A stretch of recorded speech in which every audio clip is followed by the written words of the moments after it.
It's a hobby that allows us to remove ourselves from the current maelstrom of life and settle back into a more quiet, in some ways a more contemplative life, portraying people of the 18th century.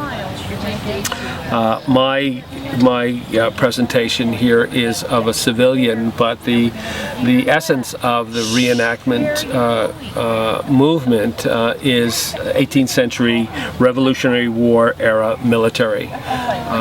We enact the group here British military units and Loyalist military units, and the Loyalists were the citizens in the colonies in the States who, when that war that Britain could not lose went horribly bad, they remained loyal to the British Crown, to King George, and many of those troops were removed from the colonies after the war was lost, and many of them ended up being disbanded here in Nova Scotia, ironically. Nova Scotia is the center of a lot of very important historical threads that have to do with major shifts in North America. The Atlantic slave trade has a strong thread here. International trade, privateering, certainly the change in world dynamics when the American colonies won the Revolutionary War, changed lives for a lot of people. We try as much as we can to portray with some accuracy the life that people would have seen had they been able to be in the 18th century. The camps now are a mixture of military and civilians. You will see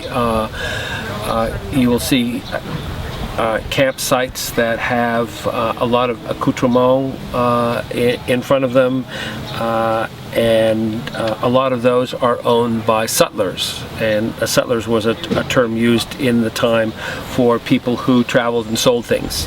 I don't think today, this weekend, that there's anybody actually selling stuff, but in past years there's been 4 or 5 or 6 groups or people who make things and sell them. One of the more interesting parts of the reenactment scene is the cooking. And if you go to the kitchen, you'll see that there are meals being prepared as they would have been prepared in the 18th century. There's a roast on the spit there that I think is going to be had for supper. There are meals that are prepared using recipes, authentic recipes from the 18th century, and some of the things that are comical, if you will, about finding out how things were done in the 18th century. Lettuce was never eaten raw. It was always cooked. Cucumbers were not eaten raw. They were cooked. In fact, I think for lunch today we're having a meal of stuffed cucumbers. Doesn't sound so appetizing, but if you'd never tasted raw cucumbers or never tasted raw lettuce, it would seem very, very normal to have the lettuce and cucumbers cooked.